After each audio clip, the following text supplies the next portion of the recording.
ನಾನು ಈತ ನಮ್ಮ ರಘುಗೂ ನನಗೂ ಯಾವ ತರದ ಸಂಬಂಧ ಇಲ್ಲ. ಅವನ ಹತ್ರ 10 ನಿಮಿಷ ನಾನು ಮಾತಾಡಿಲ್ಲ. ಅವನು ನನ್ನ ಹತ್ರ ಪರ್ಮಿಷನ್ ತೆಗೆದುಕೊಂಡಿಲ್ಲ. ನನಗೆ ಗೊತ್ತಿಲ್ಲ. ಅವರಾಗ ಅವರು ಪುಸ್ತಕನ ಅವ್ರದೇ ಆದಂತ ಒಂದು ರಿಸರ್ಚ್ ಮಾಡಿ ನಾನು ಎಲ್ಲೆಲ್ಲಿ ಏನೇನು ಭಾಷಣ ಮಾಡಿದ್ದೀನಿ ಅನ್ನೋದನ್ನ ತಿಳ್ಕೊಂಡು ಅನೇಕ ನನ್ನ ಸುತ್ತಮುತ್ತಲಿರೋರು ಸ್ನೇಹಿತರ ಹತ್ರ ಮಾತಾಡಿ ನನ್ನ ಬಗ್ಗೆ ಈಗೆಲ್ಲ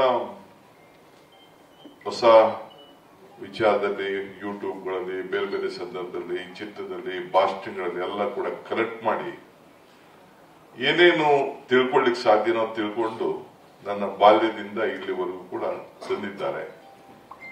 ಸೊ ನಾನು ಮೊನ್ನೆ ನನ್ನ ದೈವ ಶಕ್ತಿ ಕೆಲವು ನಂಬಿರುವಂತ ಕೆಲವು ಸಂಸ್ಥೆಗೆ ಜಾಗಗಳಿಗೆ ಹೋದಾಗ ಅಲ್ಲಿ ಸಿಕ್ಕಿ ಇದನ್ನ ಪುಸ್ತಕ ಬಂದು ನಾವೇ ಡೇಟ್ ಫಿಕ್ಸ್ ಮಾಡ್ಕೊಬಿಟ್ಟಿವಿ ಸರ್ ಅಂತ ತಿಳಿಸಿದ್ರು. ಸೊ ಇನ್ನು ವಿಧಿ ಇಲ್ಲದೆ ಆಯ್ತಪ್ಪ, ನಾನು ಬೇಡ ಅನ್ನೋದು ಸರಿ ಇಲ್ಲ ಅಂತೇಳಿ ಅವ್ನು ನೋಡಿದೆ. ಒಳಗಡೆ ಒಂದು 5-6 ವಿಚಾರ ನೋಡಿದೆ, ಬಹಳ ರಿಸರ್ಚ್ ಮಾಡಿದ್ದ. ಸೊ ಕಾಣದೇ ಆದಂತ ಇಂಥ ಭಕ್ತರು ಇರ್ಬೇಕಾದ್ರೆ ನಾನು ಮೋಸ ಮಾಡೋದು ಬೇಡ ಅಂತ ಹೇಳಿ ಇದಕ್ಕೆ ನಾನು ಒಪ್ಪಿ ಬಂದಿದ್ದೆ. ನನಗೆ ಪುಸ್ತಕ ಓದೋ ಅಭ್ಯಾಸ ಅಂತೂ ಇಲ್ಲ. ಕಾಲೇಜಲ್ಲಿ ಓದೋನು ಅಲ್ಲ, ಸ್ಕೂಲಲ್ಲಿ ಓದೋನು ಅಲ್ಲ.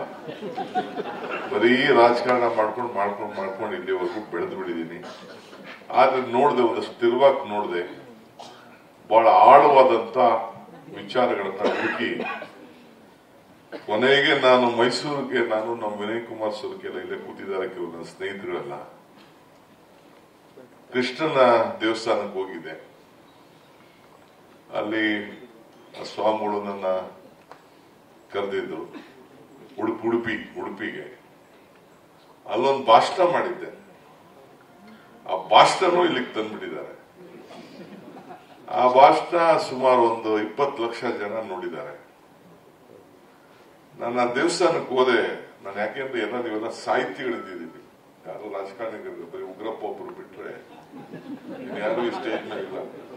ಉಗ್ರಪ್ಪನ ಒಂಥರ ಲಾಮೇಕರ್ ಅವರು.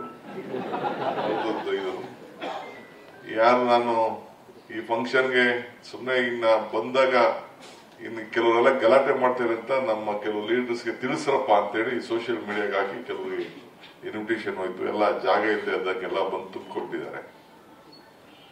ಆಗ ಓದೆ. ನಾನು I was not a good student.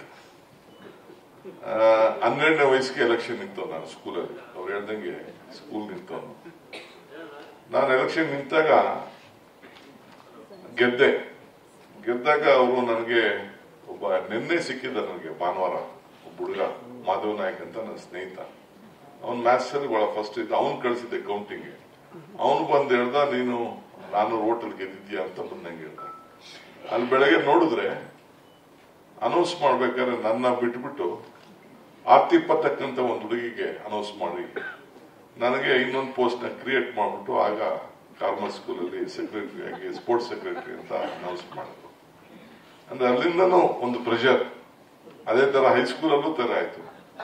ನನ್ನ ತಲೆಯಲ್ಲಿ ಹಾಗೇನೆ ನಾನು ಪೊಲಿಟಿಕಲ್ ಲೀಡರ್ ಆಗ್ಬೇಕು ಅಂತೇಳಿ, ರಾಜಕಾರಣನೇ ಮಾಡಬೇಕು ಅಂತೇಳಿ ಯೋಚನೆ ಮಾಡಿಕೊಂಡು ವಿದ್ಯಾರ್ಥಿ ನಾಯಕನಾಗಿ ನನಗೆ ವಿನಯ್ ಕುಮಾರ್ ಸರ್ಗೆ ನಾನು ಫೈನಲ್ ಇಯರ್ ಡಿಗ್ರಿ ಸ್ಟೂಡೆಂಟ್. ಇದು ಕೆಲವರೆಲ್ಲ ಇದ್ದಾರೆ, ಯಾರು ನಂಬಲಿಕ್ಕೆ ಸಾಧ್ಯ ಇಲ್ಲ. ಫೈನಲ್ ಇಯರ್ ಡಿಗ್ರಿ ಸ್ಟೂಡೆಂಟ್ಗೆ ಟಿಕೆಟ್ ಸಿಗ್ತದೆ ಅಂತಂದ್ರೆ ಯಾರು ಇನ್ನ ಇವತ್ತರೂ ಊಹಿಸ್ಲಿಕ್ಕೆ ಸಾಧ್ಯ ಇಲ್ಲ. ಹಂಗೆ ಅವತ್ತಿನ ಕಾಲದಲ್ಲಿ ಟಿಕೆಟ್ ಸಿಕ್ಕಿ ಬೆಳೆದು ಇಲ್ಲಿವರೆಗೂ 8 ಬಾರಿ ಅಸೆಂಬ್ಲಿಗೆ ಹೋಗಿ ಈಗ ಮುಂದೆ ನಾನು ನಿಂತಿದ್ದೇನೆ.